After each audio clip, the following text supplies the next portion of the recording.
Okay, now you're live. Hit the music. Hi everyone, I'm Paul Mr. Cleveland Warren, living in the city of Cleveland, in the state of Cleveland, in the country of Cleveland, and what the opening credits, and has Ashton Kutcher and Sean William Scott, or happened to Scott, I don't know, after American Pie. You mentioned him in a recent review that you did too.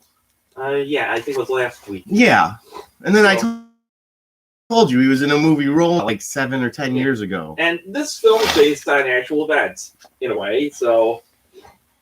Yeah, so Ashton Kutcher plays Jesse, who wakes up from a night he forgot about, and he sees his friend Chester's watching the Discovery Channel or Animal Planet. He probably has Discovery Plus now.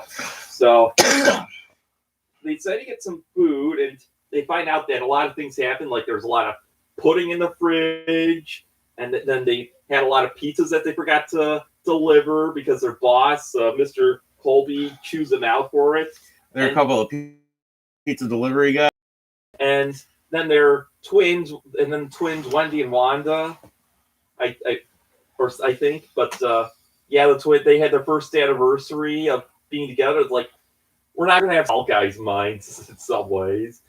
And so they say to get the gifts that they gave them, and dude, where's the car? Where's your car, dude? Dude, where's the car? Where's your car, dude? So now they have to have a new plan. Instead of going to the twins' house after having a rowdy party there, they decide to try to get it right from Nelson.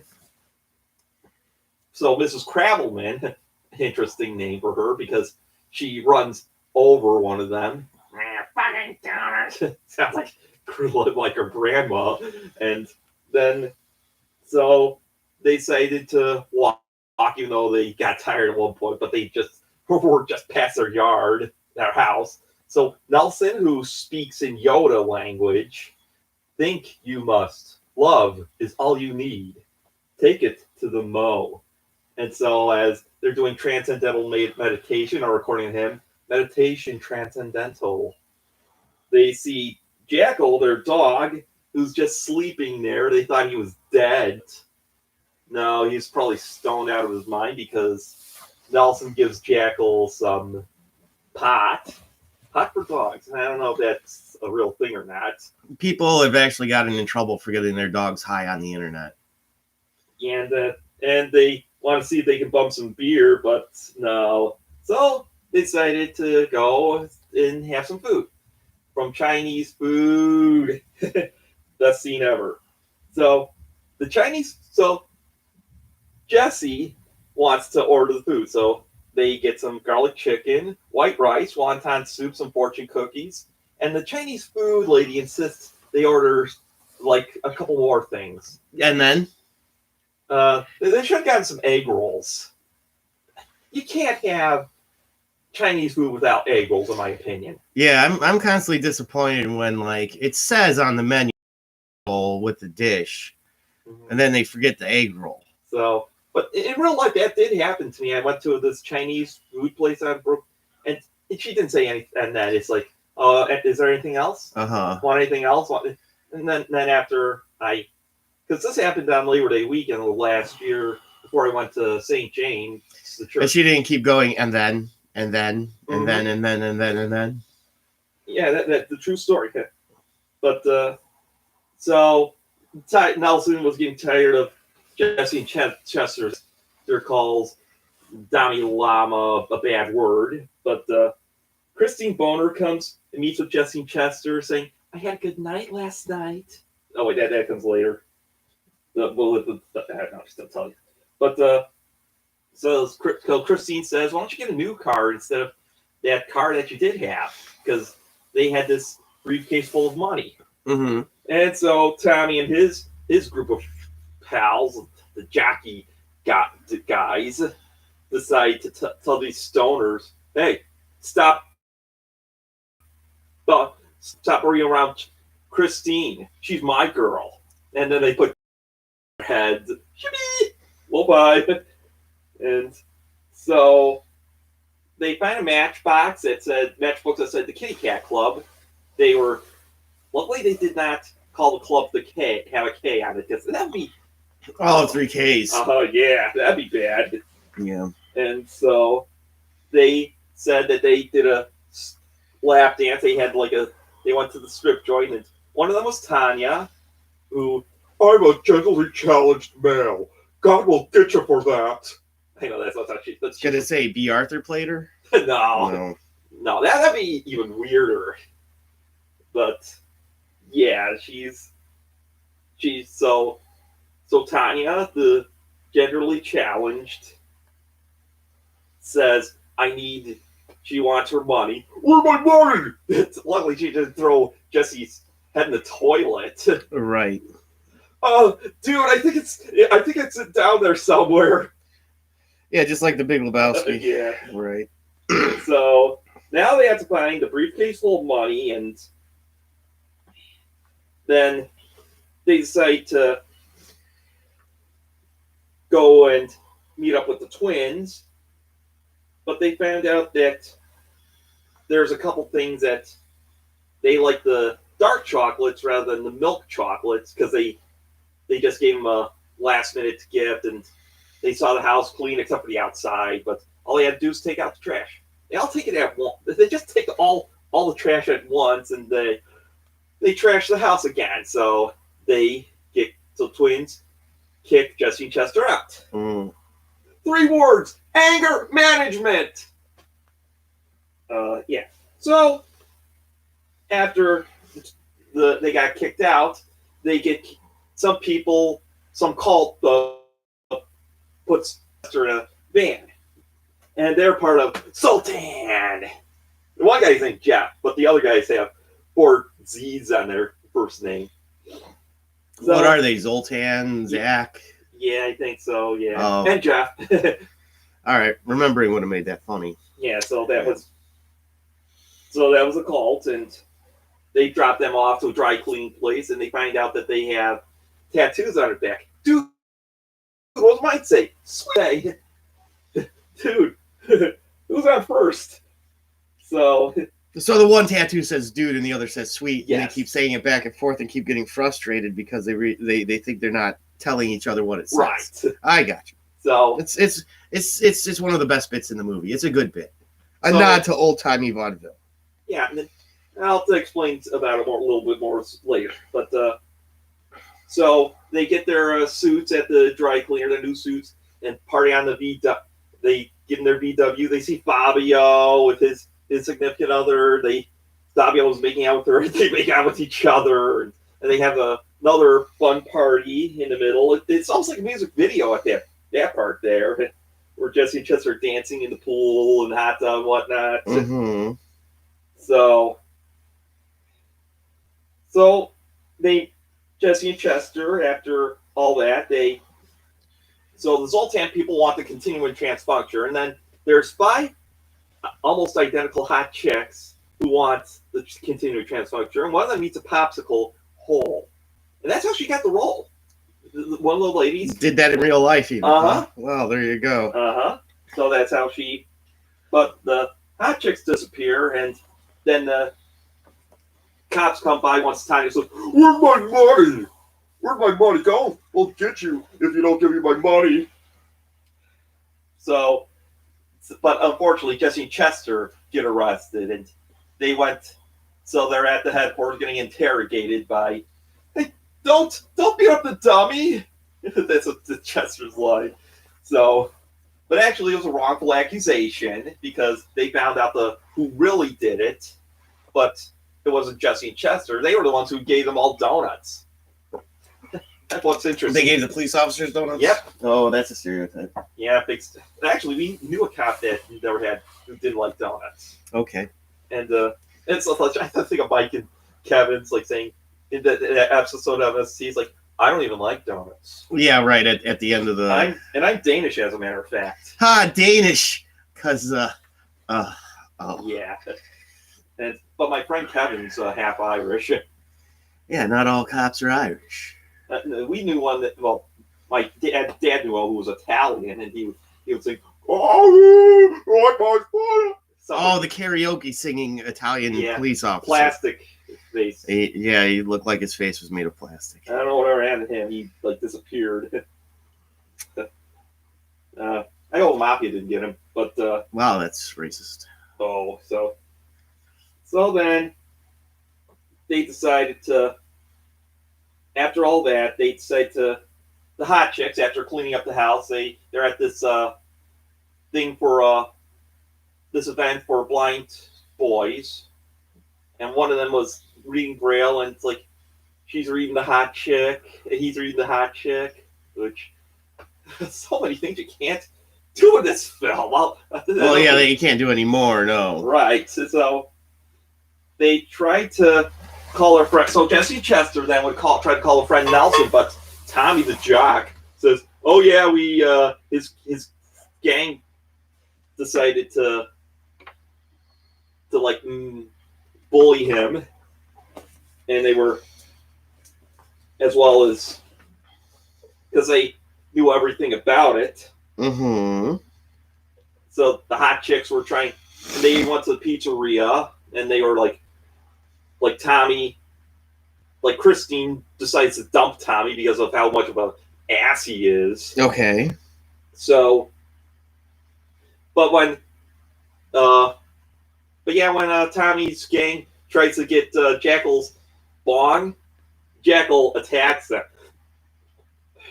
So here's our intermission. If you don't want any spoilers, I encourage you to watch the movie Do Where's My Car. In many ways, it's almost like watching one of those 1930s, 1940s screwball comedies, as well as using one of those 70s, 80s pop films. It combines both of them. It really does. The whole Noah and that thing was actually kind of a out-safe scenario like Bugs Bunny did. Right. So that's what I'm saying. A lot of old-fashioned tropes in this film. So click on that like button. So don't forget to subscribe to Warner Brothers Broadcasting Network and hit that subscribe button and ring that bell for more information or likes or whatever they are.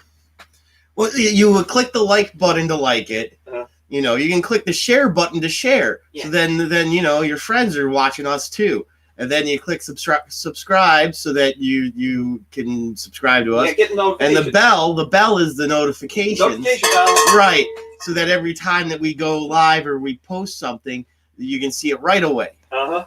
So back at home, Jesse and Chester watch more Discovery Channel, Animal Planet stuff, and the twins see Jesse and Chester. They decide to just dump them because of how shitty their being boyfriends are. And plus the Alien hot chicks. So Jesse and Chester decide to get their car back, but first Jesse had to go take a 2020. Okay. So then they go to the impound lot, which also is another funny thing. They try to get it from the dispatcher, who looks like Nell Carter. It'd been funny if it was Nell Carter, but however, she says, "Oh no, I can't give you this information." But then she says, "Oh, I can, but I'm going to take your pinky."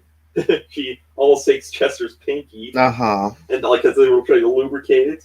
So then after they leave, the dispatching place, Jesse and Chester see two Swedish aliens. Can you tell me about the continuing transfunction, or whatever it is? Or they both look like Arnold Schwarzenegger. That would have been a good one too, have him in the film. But yeah, so unfortunately, as Jesse and Chester were getting their car, they get captured by Sultan. Okay, so the cult captures them. Yeah, and then they had Chester has one of a dream, and then when he comes to, both Jesse and Chester are in their underpants and socks, and then they said to get dressed. But so they go to the meeting. They thought it was in that house that also looks like the David O. Selznick production house. Okay. And but no, they live in a barn. Oh, it's not red. That's not a barn. Well, not true. There's some barns that look white. They just look like, sometimes the barns look like that house on the end street. Other barns not. And some are white, but red. but no, in fact, they're painted red because it was the cheapest paint 100 years ago. Ah, that's why so many barns are red. Yeah, it's the same school buildings. Well, I mean, basically, just to make it a barn, it just has to be a big open space that you put hay and horses in. Yes. And so at the barn, the Zoltan cult is there, but Jesse and Chester decides to knock out the two guys who captured them, and then they're both in there. Now they're both, those two are in their underpants and socks. And Zoltan! It looks like some weird 80s Devo cult.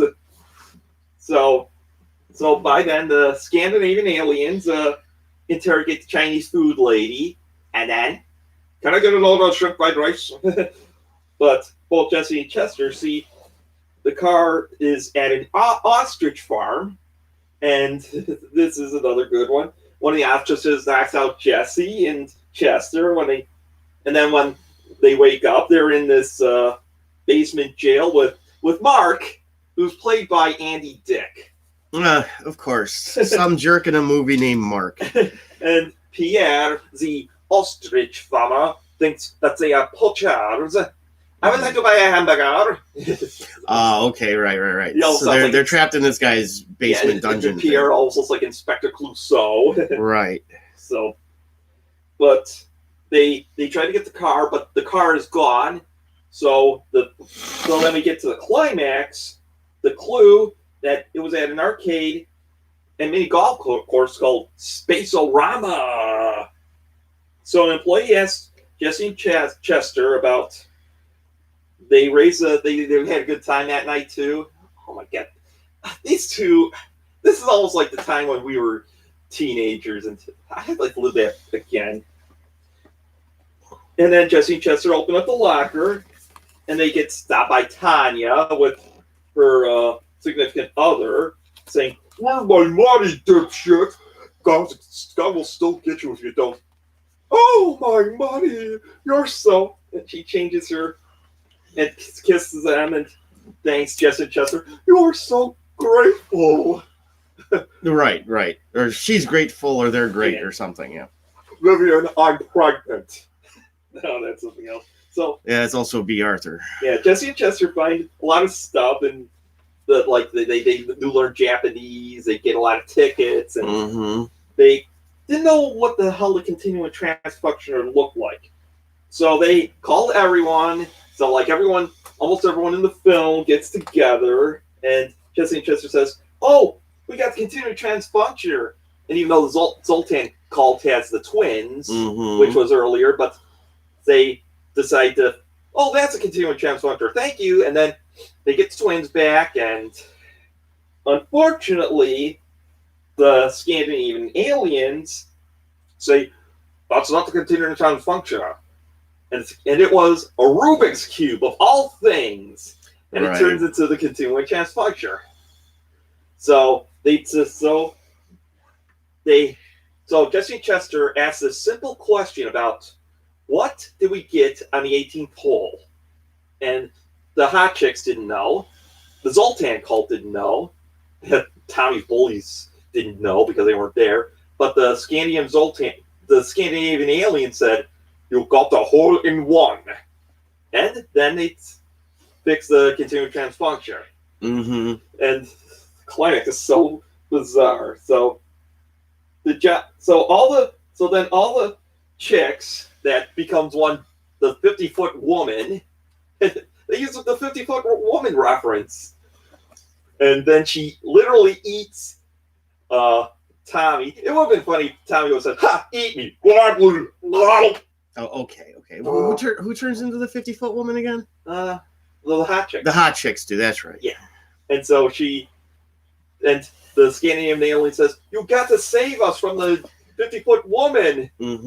And they didn't know how because it's like that little LCD button, like you get in the internet thingies, like that's the button thing. So it's like, "Oh, I can use a straw."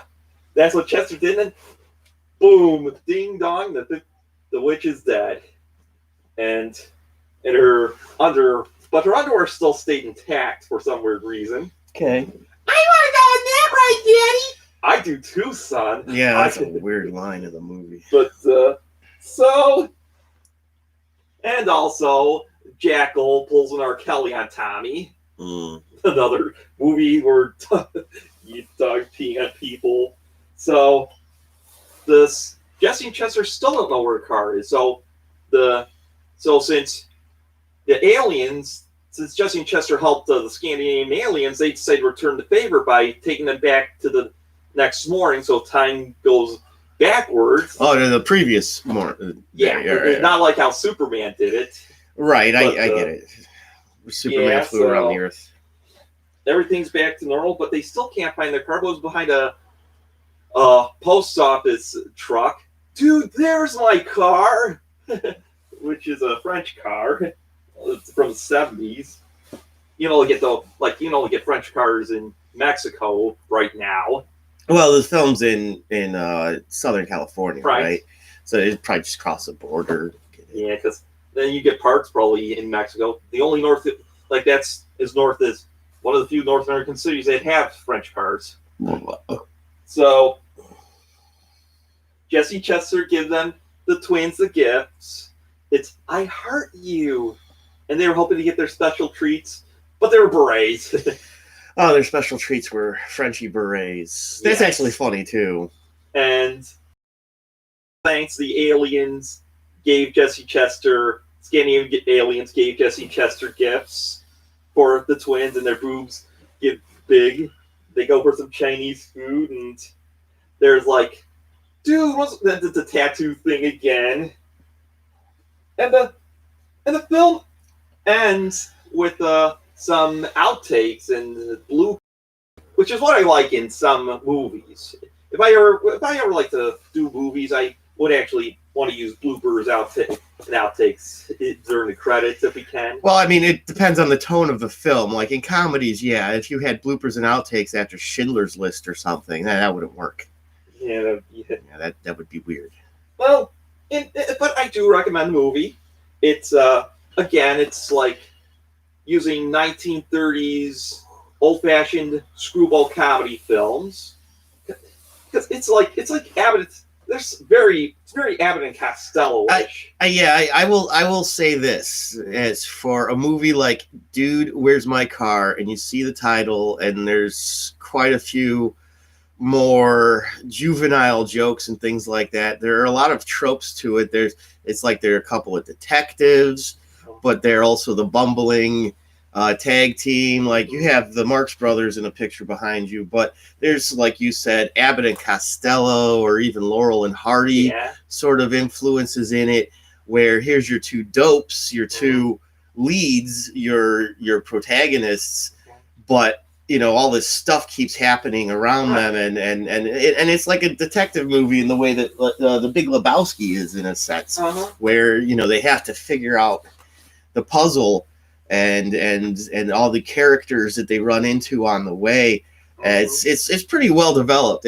I'm not going to say it's a very intelligent comedy, but it's smarter than it appears. Yes, and many people slammed it as a bomb, like the letter Malton called it a bomb, but if one day I might just make a list of 16 films that are bombs, but not. And one of them is actually Fear and Loathing. Another one is Mame with Lucille Ball. Well, there's certain movies that, I mean, if they bombed and they failed at the box office, but then they became cult hits on video or DVD, or, I mean, what's the greatest example of all in that? Isn't It's a Wonderful Life? Yes, What's a Wonderful Life? It's considered a bomb. Yeah, there's Wizard of Oz. A lot of great examples of movies. Citizen Kane is the best. Yeah, that's another list on Big Lebowski's part of it too. No, yeah, I figured. Yes, so. But here we're talking about a list thing. Let's go ahead and wrap up your. Okay then. So let's see here. Come on, and yeah. So next week is I'm going to give you a hint. It's something I cannot get. It's Marx Brothers influenced, but it's kind of the movie's almost inspired the Monkees. Wait, is it a Beatles movie? Yes, it is. Is it A Hard Day's Night or Help? Help. Oh, Help. Okay. See, I can't get help half the time in my life. Oh, I was gonna say Laid, but I couldn't think of a movie called Laid. But those originally be known as 8 arms to hold you because There's 4 of them, 2 arms each. something like that. But Sure. I will get into that a little bit later. And actually, speaking of Willy Wonka, the Mr. Salt is in the guy who plays Mr. Salt in that film too. Mm-hmm. So yeah, stay tuned for next week's episode called Help! I'm Paul, Mr. Cleveland Warren, living in the city of Cleveland, in the state of Cleveland, in the country of Cleveland. I bid adieu. And then...